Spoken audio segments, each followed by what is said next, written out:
Bienvenidos oyentes de Radio Sefarad. Estas son las noticias de hoy comentadas por Jorge. ¿Qué tal? ¿Qué tal, Alejandro? Vamos con los titulares del día. Empeora el conflicto diplomático entre Polonia e Israel a raíz de nuevas declaraciones del ministro en funciones Katz. Qatar no ampliará los pagos para el suministro de electricidad en Gaza más allá del mes de abril por incumplimiento de Hamás. 7 diputados británicos abandonan el Partido Laborista por la mala gestión del antisemitismo y su ambigüedad sobre el Brexit. Este viernes despega el módulo lunar Bereshit, que convertiría a Israel en el cuarto país en llegar a la Luna. Estos son los asuntos de hoy aquí en Radio Sefarad. En la segunda parte de estas noticias volveremos con la agenda cultural.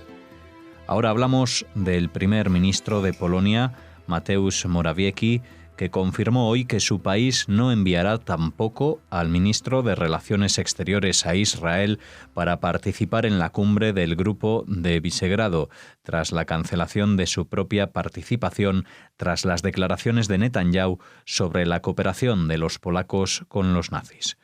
La nueva cancelación se debe a las palabras del ministro de Relaciones Exteriores de Israel en funciones, Israel Katz, que dijo que los polacos beben antisemitismo con la leche materna. El jefe de gobierno polaco pidió que Israel se disculpara por estas expresiones que calificó de racistas e inaceptables. La embajadora de Israel en Polonia fue llamada a consultas por segunda vez en apenas días. Bueno, si ya lo de Netanyahu era una salida de tono muy poco apropiada justamente para pronunciar en un país al que estaba, en el que estaba de visita y con el cual se quieren fomentar las relaciones, pues ya lo que terminó de rematar el asunto es que entrevistaron sobre ese tema al ministro de Exteriores que acaban de nombrar esta misma semana, Israel Katz. Y bueno, todavía lo empeoró, porque dijo eso de que los polacos son antisemitas desde la cuna.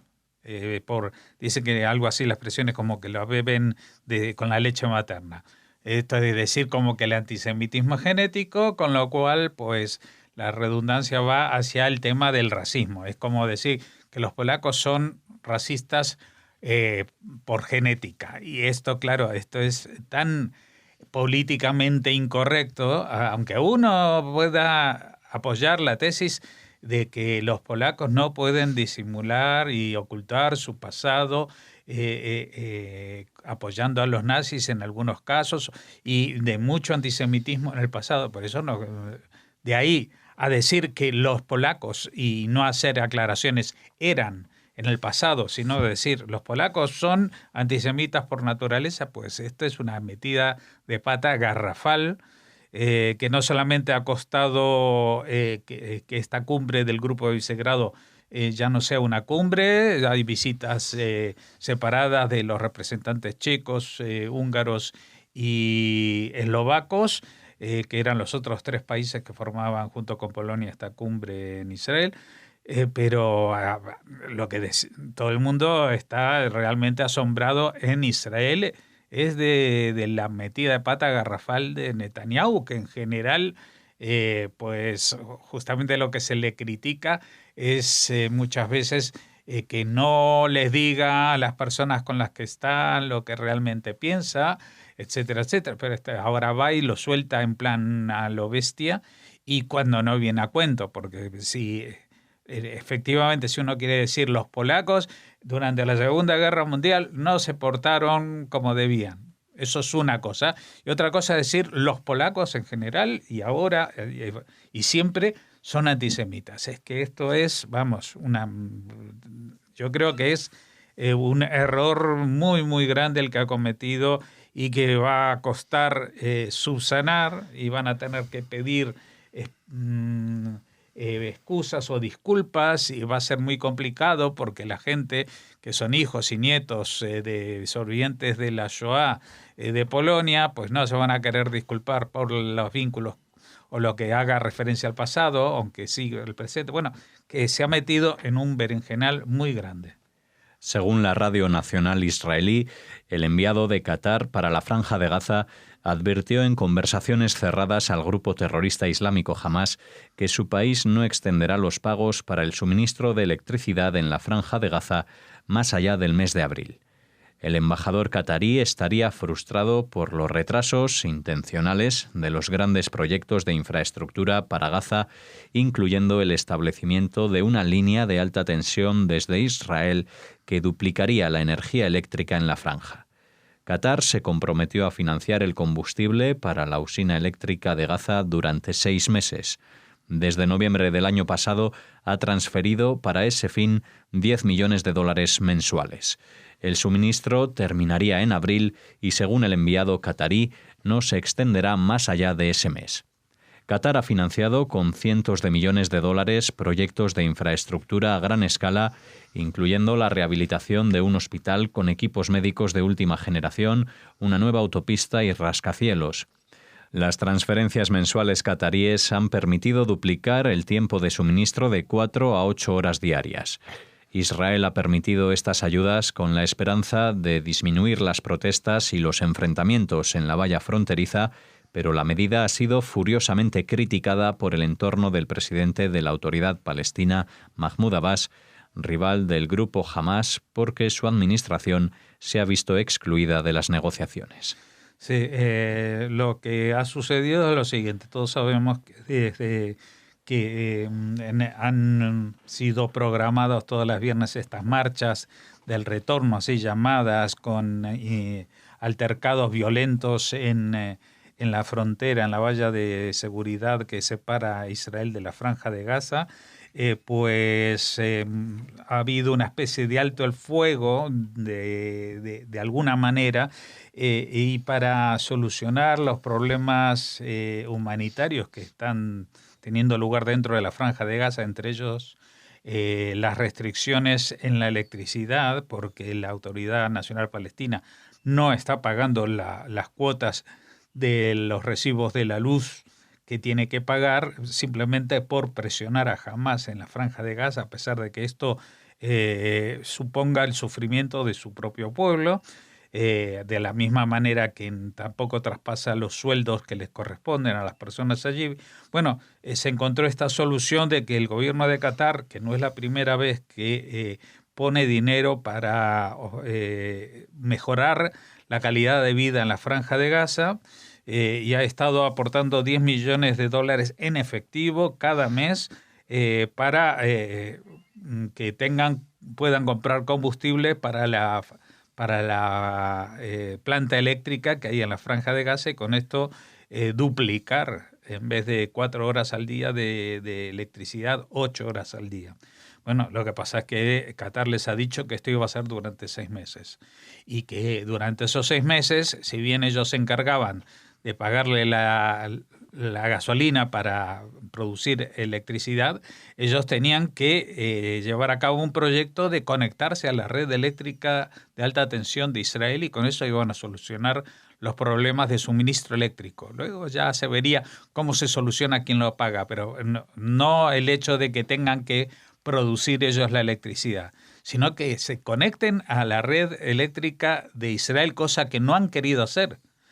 Mucha gente dice, Israel les corta la luz. No, es que Israel les ofrece conectarse al servicio eléctrico, a las redes eléctricas de Israel y tener el suministro asegurado, pero la gente de Hamás no lo quiere hacer, quieren estar totalmente aislados de Israel, quieren seguir mostrándose como un gueto, como una isla, como una cárcel al aire libre, como quieren llamarse, pero son ellos los que plantan los barrotes para eso. Bueno, el tema es que los de Qatar, viéndoselas venir, han dicho, oye, llevamos aquí 4 meses y no habéis hecho absolutamente nada de lo que habíais prometido de esta conexión a la red eléctrica, y os avisamos, en abril ya dejaremos de pagar. Y no es la primera vez que pasa, porque también se había dado muchísimo dinero para reconstrucción de viviendas y de bloques y de hospitales y esto que el otro, y de eso no hay nada. ¿Por qué? Porque Hamás destina su dinero a la construcción de túneles de ataque. Hemos visto muchos túneles de ataque y cada uno de ellos sale muchísimo, muy caro, y más cuando Israel embarga los materiales para su construcción, para construcción de túneles de ataque, con lo cual pues ellos los comprarán de contrabando a través de túneles que salen por Egipto, etcétera, etcétera, y que les saldrá todavía más caro. Y todo esto a costa de las penurias de la gente, que evidentemente no debe ser toda la gente de Gaza, no debe estar en la misma situación, porque los que están vinculados a Hamas y están vinculados a las redes de contrabando, pues están viviendo en una situación económica muy holgada porque encima del resto de la población, cuando el resto de la población vive en la miseria, pues el que tiene mucho.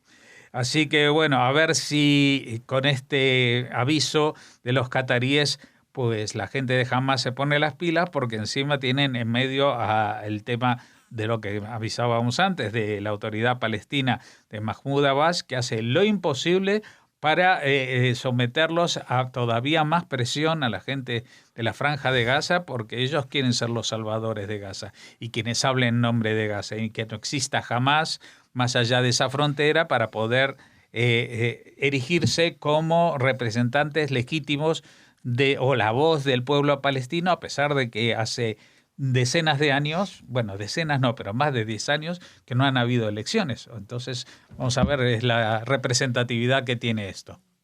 7 diputados del Partido Laborista Británico abandonaron este lunes la formación en protesta por el liderazgo de Jeremy Corbyn, en particular su mala gestión de los casos internos de antisemitismo y su posición ambigua sobre el Brexit.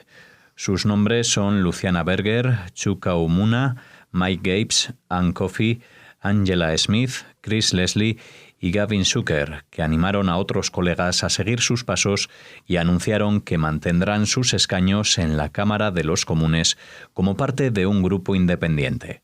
Berger dijo que el Partido Laborista se ha convertido en una organización institucionalmente y asquerosamente racista. Las juventudes laboristas tildaron a los dimisionarios de cobardes y traidores. Sí, la verdad que esto a mí me pone un poco los pelos de punta, porque los que se van son gente que han militado en el Partido Laborista Británico durante décadas. No son como los nuevos cachorros estos de las juventudes laboristas, que cuando alguien se mete con Jeremy Corbyn los dicen que son traidores y cobardes. ¿Por qué? Porque Jeremy Corbyn pues está haciendo la vista gorda con el antisemitismo, no en el que se desata en las calles como estamos viendo últimamente en Francia o en Alemania, sino con el antisemitismo que hay dentro de su partido, dentro de las filas de su partido, dentro de los militantes que lo han aupado al gobierno. Y esto es lo que también a veces pone los pelos de punta, pensar que la solución al Brexit fallido de Inglaterra pase por un cambio de gobierno y que la gente, por la decepción que tienen en la gestión que ha hecho el partido conservador con Theresa May, etcétera, pues sería bueno que dejasen de lado el Brexit, pero que de pronto se volcasen hacia un laborismo dirigido por la extrema izquierda que representa Jeremy Corbyn, con sus problemas incluso para adaptarse a un no Brexit, es decir, para seguir en Europa y para solucionar casos como los del antisemitismo interior, pues la verdad que es muy preocupante. Lo que decíamos antes, ya no es el antisemitismo clásico de los grupos de extrema derecha, que todo el mundo va gritando lobo, lobo, porque en Europa hay gobiernos que se forman con el apoyo de partidos de extrema derecha, como en Austria y en Hungría y en Polonia, etcétera, etcétera. Son partidos o de derecha muy, muy alejada del centro o totalmente de extrema derecha, con el peligro que ello entraña para los nostálgicos de épocas de la Segunda Guerra Mundial que no queremos recuperar. Pero por otra parte tenemos a esta gente, la gente de esta nueva izquierda, que no es la nueva izquierda de los 70, sino una nueva izquierda que comulga con el islamofascismo, que se apoya en el anti-israelismo para llegar a unos niveles de antisemitismo que hacía décadas que no se veían en Europa. Y bueno, así estamos. Esperemos que algo suceda para recuperar la cordura en este continente. Se ultiman los últimos preparativos para lanzar esta semana el primer módulo lunar israelí, el Bereshit, Génesis en hebreo, la primera iniciativa privada de este tipo en el mundo, que además tendrá una misión puramente educativa. La nave más ligera, más barata, con un presupuesto de $100 millones y la que recorrerá el mayor número de kilómetros hasta llegar a la Luna en primavera, unos 6,5 millones, está lista para despegar el próximo viernes 22 desde Cabo Cañaveral. El ministro de Ciencia y Tecnología, Ofir Akunis, ya ha partido a los Estados Unidos para estar presente en el lanzamiento. El módulo lleva una cápsula del tiempo en forma de disco digital con miles de documentos, historia de la humanidad, historia de Israel, fotos de sus creadores y dibujos, cuentos y músicas de niños israelíes que participaron en el proyecto. Los impulsores del proyecto esperan lo que se conoce como efecto Apolo, inspirar a futuras generaciones a estudiar y dedicarse profesionalmente a la ciencia, ingeniería, matemáticas y tecnología. Si todo va bien, el Bereshit se posará sobre la superficie del satélite el próximo 11 de abril. Esta misión convertiría a Israel en el cuarto país en mandar con éxito una nave a la Luna tras Rusia en el 66, Estados Unidos en 1969 y China en 2013. La verdad que pone un poco, me llama muchísimo la atención. No me vais a negar que después de Rusia, Estados Unidos y China, venga Israel en viajar a la Luna. No ha habido ninguna misión ni japonesa ni europea que haya llegado a ese destino. Y no es una misión al estilo americano-ruso de los años 60, esta competición por llegar rápido y plantar una bandera. Israel también plantará una bandera. Pero, por ejemplo, la nave, una vez que aterrice, no va a volver, no se va a recuperar el módulo porque la misión tiene un objetivo secundario que es muy importante.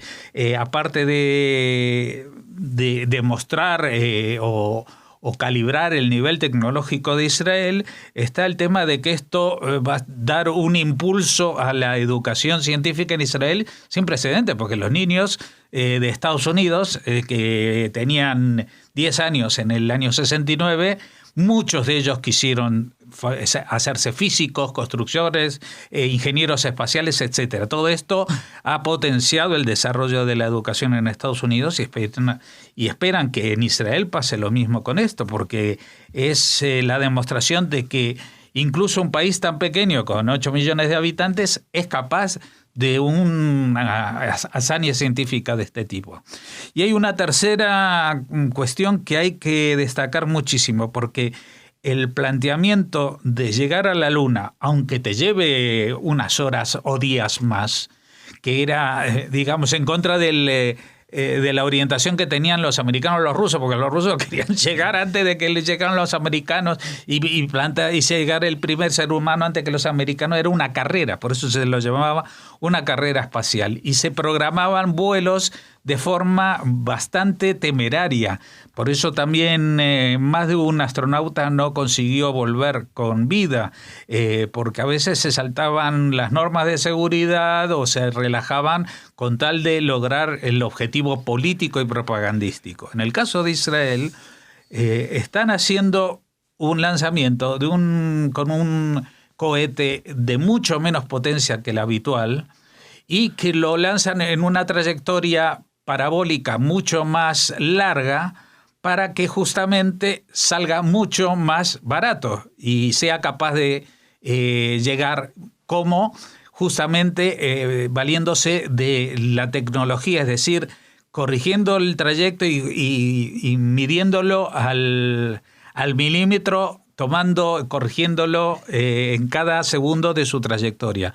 Antes, en los años 60, pues las comunicaciones, una vez que se lanzaba un cohete, ya eran más difíciles de corregir. Incluso en esa época se ponían a seres humanos al mando de los aparatos lo cual es una temeridad si uno lo piensa hoy en día, que ni siquiera sabían muy bien, tenían que verlo a ojo muchas veces o mirar en el panel de control a ver qué datos les daban para poder llegar al destino. Ahora, pues evidentemente no se juega con la vida humana para conseguir un objetivo que en definitiva no va a transformar la historia de la ciencia, pero sí que va a transformar la historia de la tecnología, porque si decimos que se puede mandar una misión mucho más sencilla, más económica a la Luna, incluso un país pequeño como Israel, quizás se pueda plantear que una misión a Marte o a algún otro satélite, planeta o punto del espacio que sea interesante, se puede hacer incluso sin tomarse tantas prisas, sin recargar los laboratorios de a bordo con 85.000 millones de experimentos, porque a veces es más importante dar un paso corto y otro paso corto y otro paso corto que no dar un gran salto. Bueno, pues así cerramos esta primera parte de las noticias de hoy. Ahora volveremos con Raquel en la Agenda Cultural.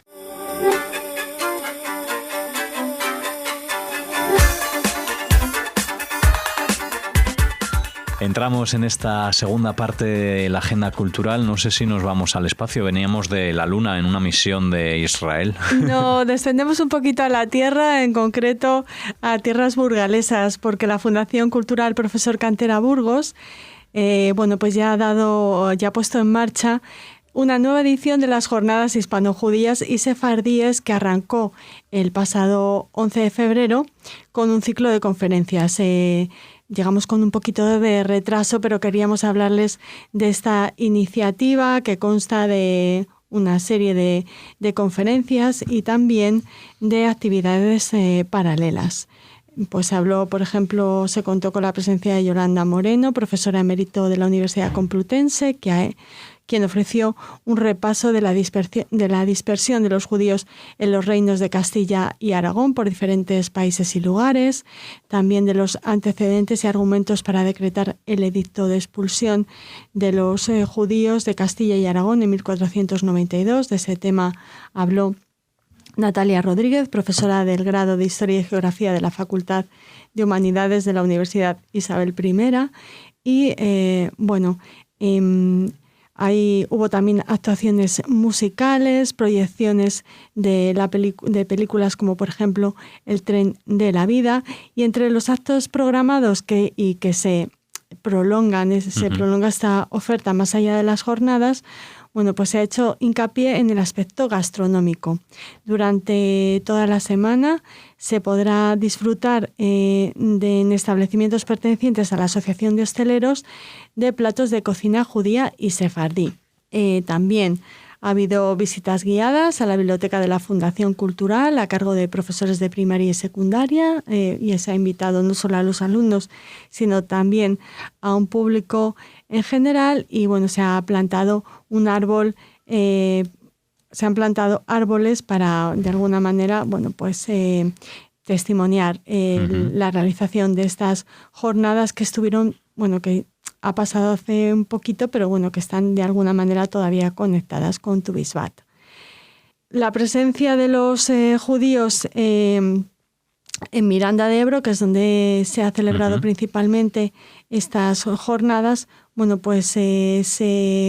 se data desde el año 1099 con una confesión de Alfonso VI. Existe constancia documental de que los judíos residían en un barrio propio o juderías, y en un documento de 1455 se indica, por ejemplo, que la judería estuvo asentada en las calles ribereñas al Ebro, que aún llevan el nombre de tenerías y judíos. Así que una zona muy interesante para recorrer, para hallar esa huella judía que siempre nos interesa mucho aquí en Radio Sefarad. Claro que sí, además estando municipios, ¿no?, de Burgos dentro de ese plan que ya está en marcha. Itinerarios sefardíes. Itinerarios sefardíes por Castilla y León. Muy bien, pues nada, seguimos en la tierra, ¿no?